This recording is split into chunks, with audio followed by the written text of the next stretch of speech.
In your group conversations, who are the ones that really hold the power? The ones that do most of the talking, or the ones that everyone looks to for approval? Hello listeners, and welcome back to Social Skills Coaching, where you become more likable, more charismatic, and more productive. Behavioral Tells is the new book from Patrick King. The subtitle gives you more information. Read the hidden signals behind every action. What people reveal without saying a word.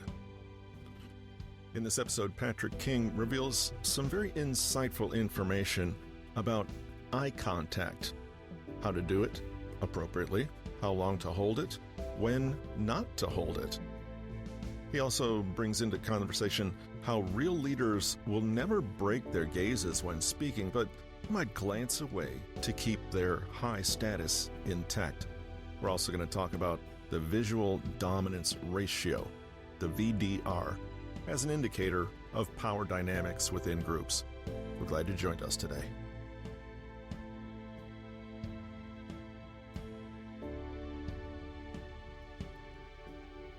Watch where attention flows.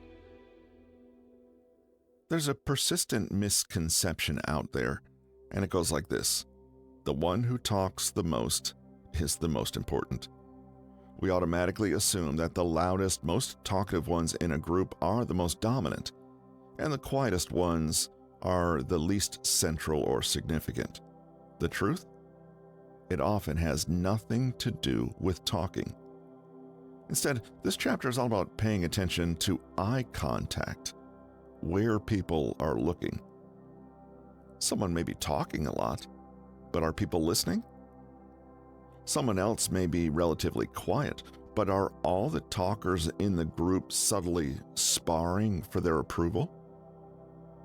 Research on relational communication shows that dominance in groups is often signaled not by talk time, but by visual dominance ratio, VDR. VDR is the percentage of time spent looking at a partner while speaking, divided by the percentage of time looking while listening. A person with high visual dominance tends to look at their partner more while speaking and look away more while listening, whereas a lower status person often looks more while listening. Essentially, VDR is a measure of power in social interactions. The higher the VDR, the higher the social status and dominance. The VDR is a way to visualize increased attention flowing towards higher status individuals in the form of people looking at them more intently when they speak. The most influential person in the room isn't always the one talking. It's the one everyone looks at for approval after someone else makes a point. It's the one everyone is hoping is listening when they themselves talk. It's the one people consider influential, expert, or superordinate, and they show that by closely attending to every word they say. Pick a person in a group to watch and look carefully at what happens when they speak. Notice if they're making firm and consistent eye contact with someone else as they speak. Notice where their eye contact goes when they are listening to others speak. If the person looks more while speaking than they do while listening, they may be in a dominant position in the group. If the person looks more while listening than they do while speaking, they may be in a more subordinate position in the group. Essentially, you want to look for one telltale submissive behavior: close eye contact and attention on a speaker. Those who are confident and dominant make much less of this eye contact while listening and tend to look more directly into people's eyes when they're the ones who are speaking. What matters is not the absolute time spent on either looking or not looking, but rather their ratio. You need to observe for a little while to get a sense of which a person does more than the other. VDR is a metric that was initially studied under laboratory conditions. Being realistic, this may be difficult to recreate in ordinary life, where conversations are fleeting and often there's a lot going on. Nevertheless, We can learn a lot about people and the groups they're in by noticing the attention economy, i.e., where is most of the attention and awareness going? Which speaker tends to command everyone's attention the moment they open their mouths? Who is repeatedly looked at, even by people who are having conversations with others? When you switch your lens from verbal to nonverbal communication, you'll start to see these invisible patterns and flows. You'll see who the room votes for with their eyes and where the balance of attention really is. Returning to Cantor's theory, any player can be the most dominant or high status in a group, i.e., they can be movers, followers, opposers, or bystanders. However, the most likely pattern is that the mover takes center stage and leads, and the others pitch both their verbal and nonverbal communication in that direction. Followers support and validate, and keep their eye gaze fixed on the mover and the initiative they're proposing. The opposer appears on the surface to be against the mover, but they nevertheless center the mover. In fact, the opposer would be lost without the mover to push against. The bystander might appear superficially to be independent, but their reflection inevitably centers around the mover's action.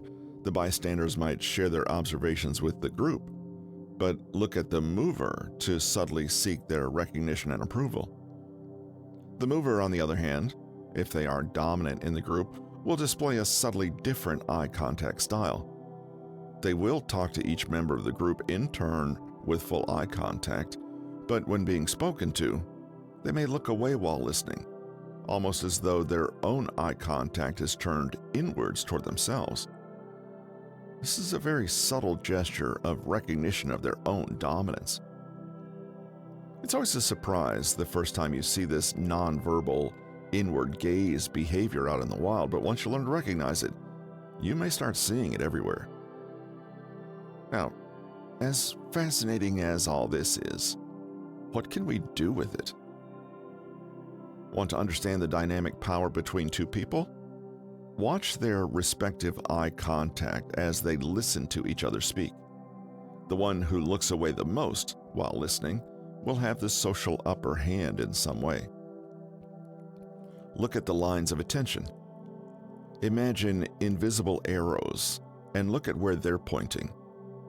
The most influential person in a conversation may not even be in that conversation. Want to increase your own perceived status?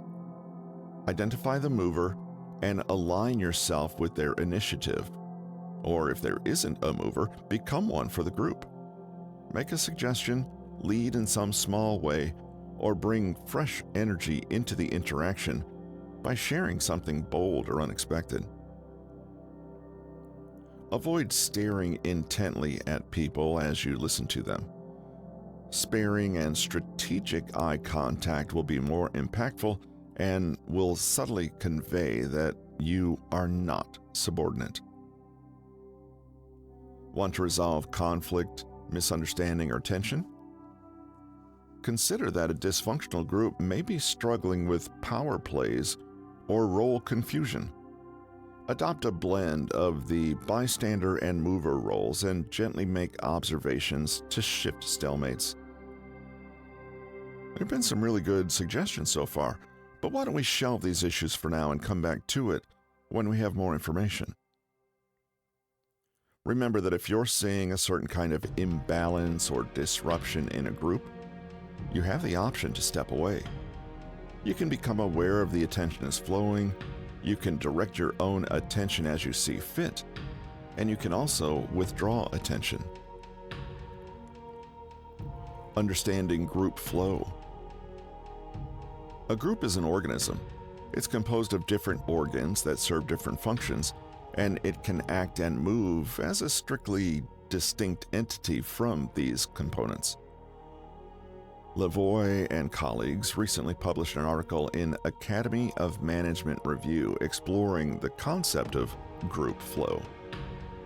Following on Mihaly Csikszentmihalyi's popular theory on personal flow, group flow explores what this state looks like for collections of individuals working together.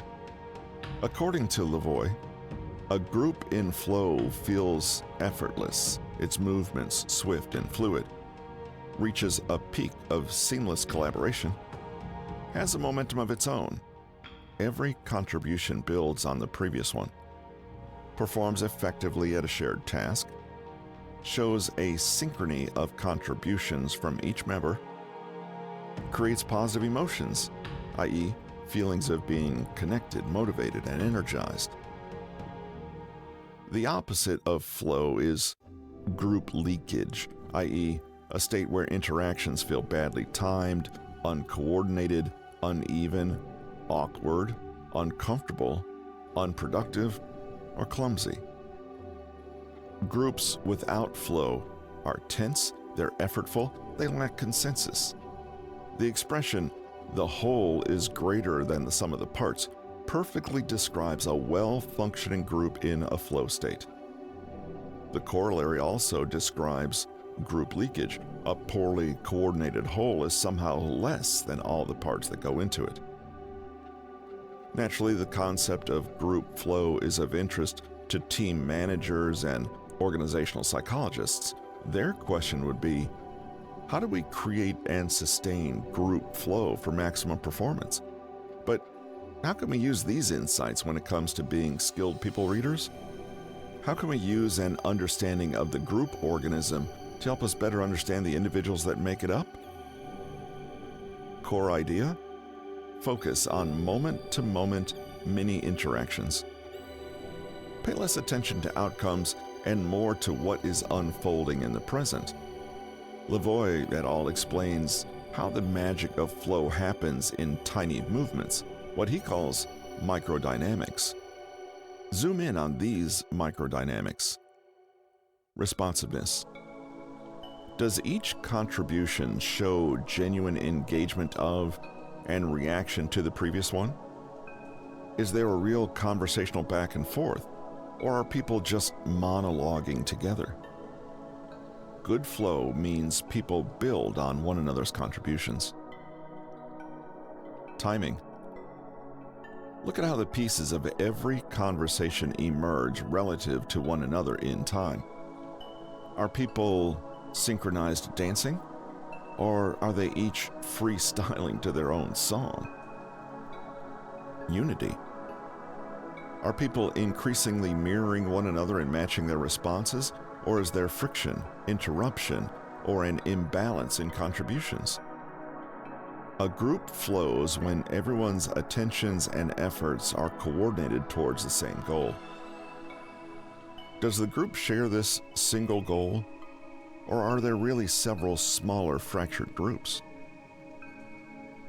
What's fascinating about this way of looking at things is that it completely removes the personality element from the equation. It makes no difference if participants are introverted or extroverted, if they're thinkers or feelers, or if they're abstract or concrete. What matters is how they flow together. One of the ironies of learning to read people is actually learning to read energy flows, dynamics, and movements instead. You'll know that a group isn't working when people talk over or past one another.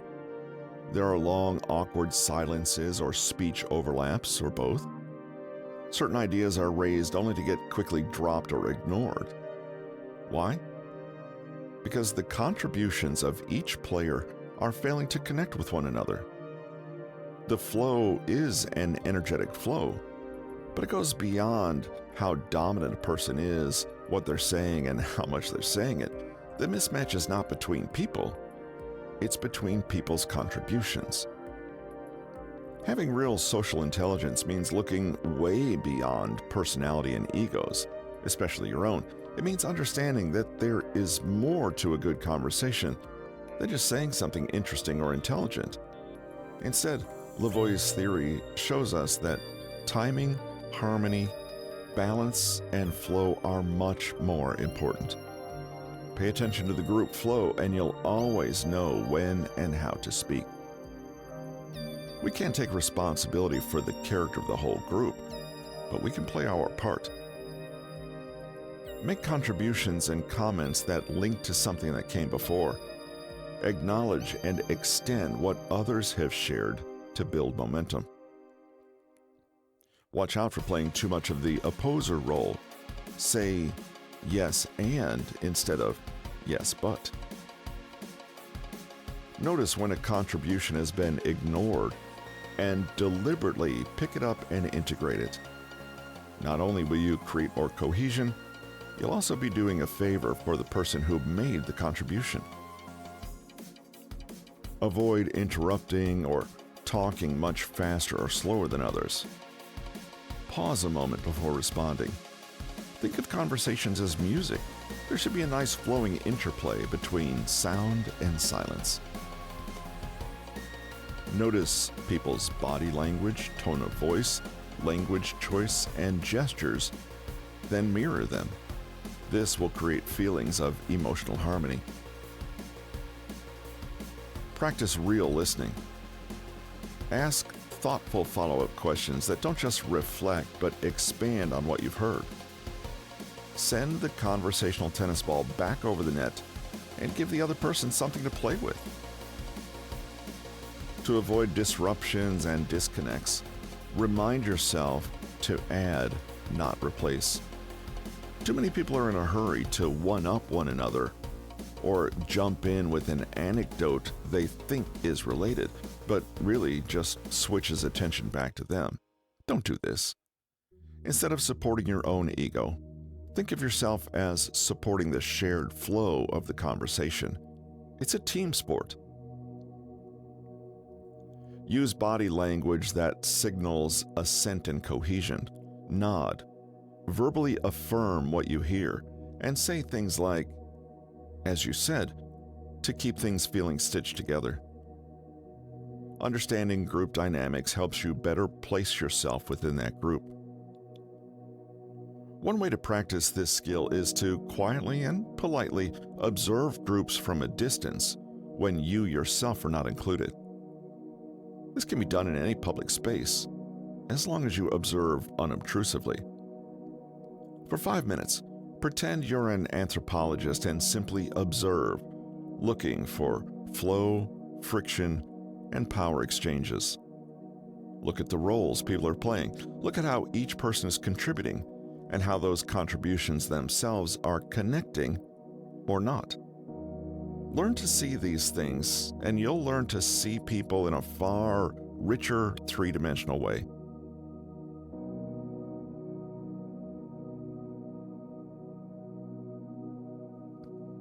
You can transform your interactions by providing deeper insight into what people are truly feeling and thinking by understanding the subtle cues in behavioral tells.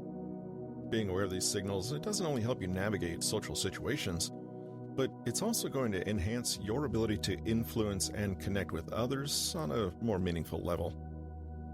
Here are the takeaways from today's episode. Eye contact reveals who's dominant in a group. High VDR means looking more while speaking, and less when listening indicates higher status. Watch how movers command attention with eye contact. Movers use full eye contact when talking, but may look away when others speak, showing their dominance. Here's an appropriate quote from Charles Darwin.